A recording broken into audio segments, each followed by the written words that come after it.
I would like to talk about why these regulations happen.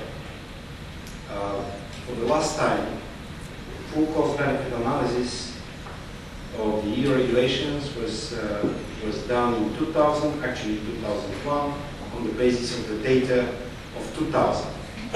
So then it happened that only the compliance costs of EU citizens and firms with the EU regulations equal to roughly 550 billion euro a year. So because the figure was striking, it was like 5% of GDP, just the compliance costs in 2001. So the European Union invented a special scheme to how to calculate the regulatory burden. And those methodology was adopted in 2004 as a methodology to reduce the regulatory burden of the European Union. So the innovation was that you measure just the reporting cost, just the administrative cost, but not the compliance costs. So even under that methodology, between 1999 and 2009, the cost of reporting and administering different regulations of the European Union, as calculated by the Open Europe London, was at the level of 1.3 trillion euro. This is equally the amount of the EU redistribution through different European Union programs for the same period. For the same period, the European Union was basically transferring around the European Union about 1.4 trillion euros. So when those colleagues who counted the costs of the European Union regulations in 2001 decided to see what's the situation in 2007, it happened that the European Union, the Commission itself, complies with its own regulation on how to measure the costs and measures the costs only on 7% of all the draft regulations which the Commission drafts. And of those 7% of all the regulations, only 1/4 is done by the methodology. That does not necessarily mean that the conclusions are correct. So how we operate with this? Okay. So the European Union is a strange thing. So it raises lots of issues. Issue number one is, who are the members? Who are we, so to say? Who is we at the European Union level? Is this the government, or the bureaucrats, or the voters, or the members of Parliament, European Parliament, or the members of the national government? Another thing which is very important is that, in fact, in the European Union, we don't know what's the impact of the government expenditures on the economic growth, because we have two layers of government expenditures and two layers of transfers. We have the national level, and then we have different strange, not entirely accounted for impacts of the redistribution of the European Union level. So another thing which is unknown is what kind of animal is the European Union as a transfer union? What kind of previous similar international arrangements it resembles? So last but not least, because of this lack of clarity, we actually don't know what is the burden of the regulations of the European Union. But what we can know is what are the reasons.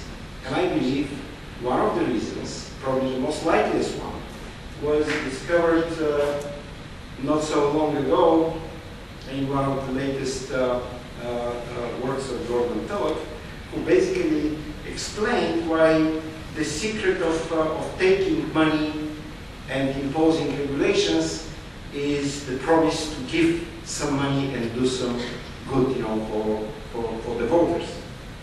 So I believe this is the basic reason behind the growth of the national and international governments and transfers. So if we look at the European Union at the moment, this is Eurostat from April report for the last year, you have only 3 countries meeting the Eurozone and European Union finance stability criteria. And these are Bulgaria, Estonia, and Sweden. 2 of these countries are no members of the Eurozone. So, in fact, the European Union is not meeting the standard of Bulgaria, the standard of economic stability and fiscal discipline of Bulgaria, Estonia, and Sweden. So, in fact, the European Union, to behave well, shall resemble, these 3 countries, not the other way around.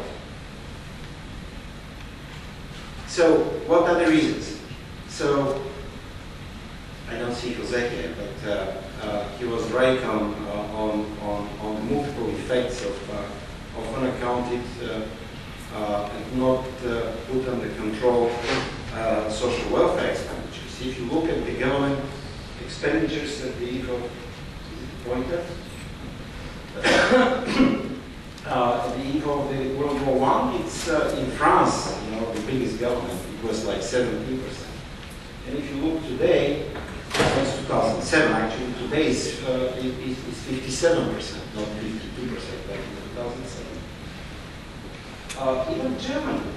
So on the eve of World War II, when Germany was arming itself, the government expenditures relative to GDP were less than 35%.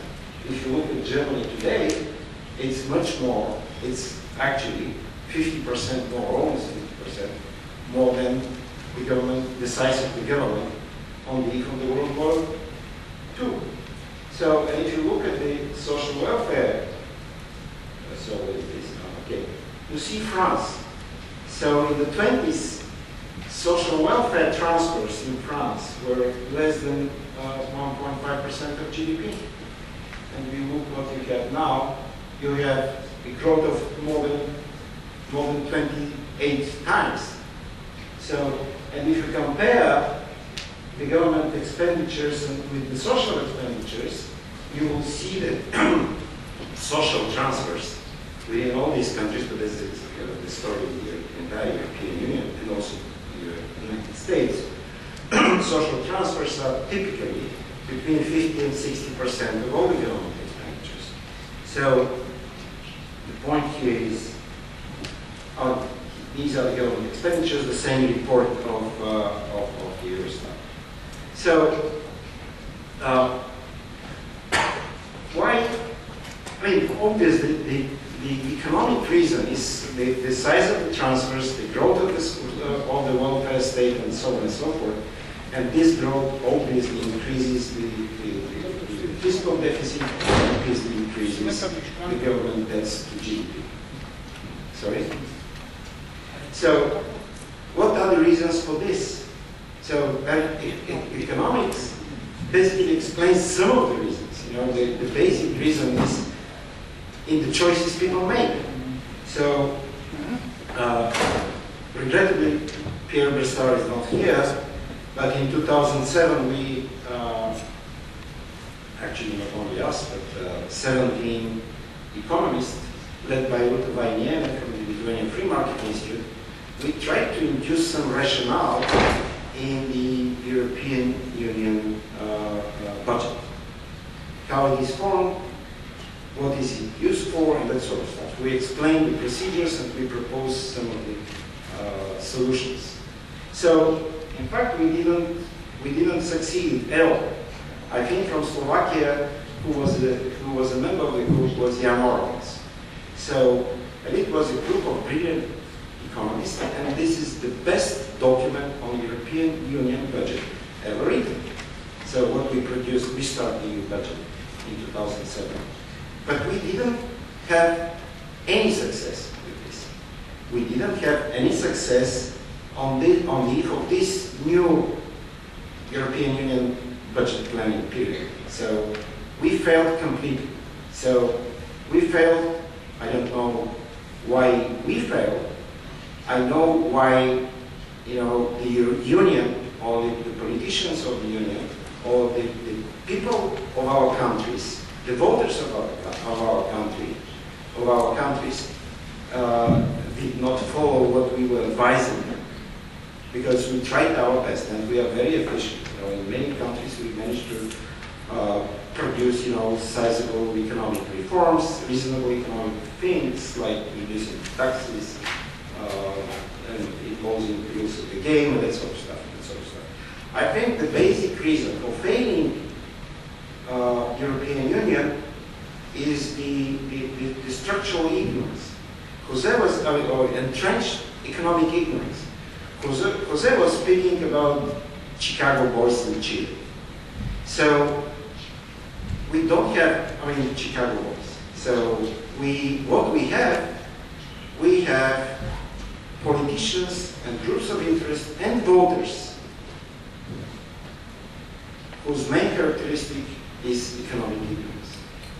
It is visible in several, I'm a professor, and I believe, the voters, should have this attitude towards the politicians and the European Union itself, from economics point of view, just to assign them some scores. So, and I believe, they are the lowest level, because of the following. Number one, the governing mentality is no bankruptcy mentality. Because of this mentality, you have a lack of fiscal discipline and growth of government expenditures. Number two we have is an institutional design which excludes negotiation between creditors and debtors. There is no bankruptcy procedure within the European Union. No country can go bankrupt. I gave the example, with Bulgaria and Poland. They do well because they bankrupted. Bulgaria and Poland will pay their communist debts next year. But we are still doing okay, and we know what is fiscal discipline. So I don't know whether Greece will ever learn what is a fiscal discipline, because they didn't go through the bankruptcy. So the next thing, which is very much present and which resembles the Council of Mutual Economic Assistance, this is the omnipresent free-riding expectation. Everybody expects to free-ride on somebody else's expense. This is the full realization of Frederick Bastiat's definition of state. This is a human-made entity through which everybody wants to live at somebody else's expense. This is what we have in our countries. And of course, because we have this in our countries, we have it also on the level of the European Union. Last but not least, and because of everything already said, we have a disregard to reasonable economic laws we have. For example, Article 125 and 126 of the Lisbon Treaty, governing the operations of the European Central. And because in order to impose regulations, you have to promise something good, what is governing the European Union policies, these are the two special branches of economics. Number one, this is the folk economics. This is a naive explanation of the world, where you see just the immediate outcome of what is your policy. And number two, because of this, you have a false economics. False economics or false economy is every economy or every economic situation in which you believe that you are gaining or you are profiting, but in fact you are losing. So the entire European Union energy policy is something of the sort. So you have a false economics, you have false incentives imposed on different branches of the industry, on different politicians, and at the end of the day, you have what we have here in the European Union. So we really have a false economics, and it's well measured. So, Richard, you were not right, assuming that European energy policy was not discussed. It was discussed for 7 years. It was discussed for 7 years, and especially in the United Kingdom, it took 2 government strategies and about 8,000 pages of analysis. So, but eventually, the conclusions of those analyses were imposed, by somebody who wanted to see this policy coming true. I will finish, I have more slides, but if there are questions, I will finish with the famous Italian economist. Italians are very good at this. So, with regard to the regulations, I think Cipollo's basic law of stupidity is valid. Carlo Cipollo wrote 2 years ago that always, inevitably, everyone underestimates the number of stupid individuals in circulation. Thank you.